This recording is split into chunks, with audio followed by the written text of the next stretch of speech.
Bite-sized morsel.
Well, it seems that your journey has ended.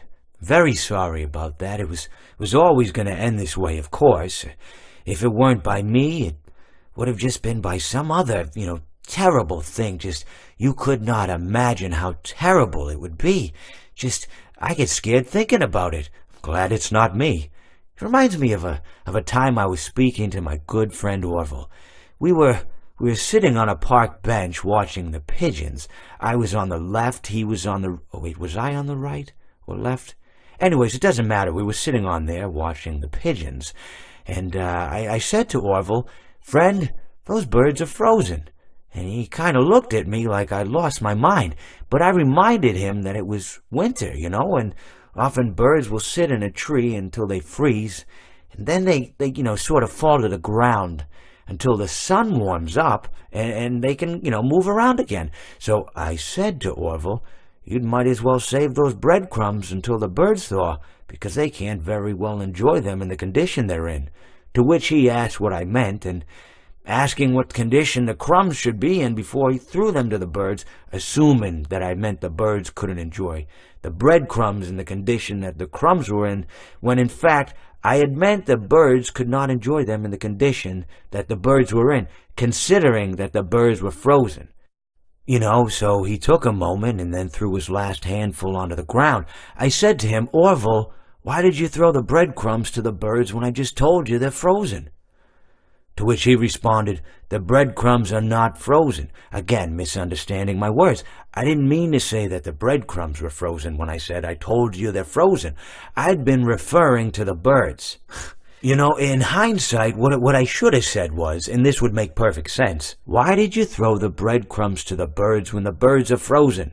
He misunderstood upon my correction, stating that he didn't know what else to do with the breadcrumbs, and that perhaps, when the birds thawed, they'd still be able to eat the crumbs. So I said to Orville, and this is what I said to him, I said, "Orville, the birds may be dead,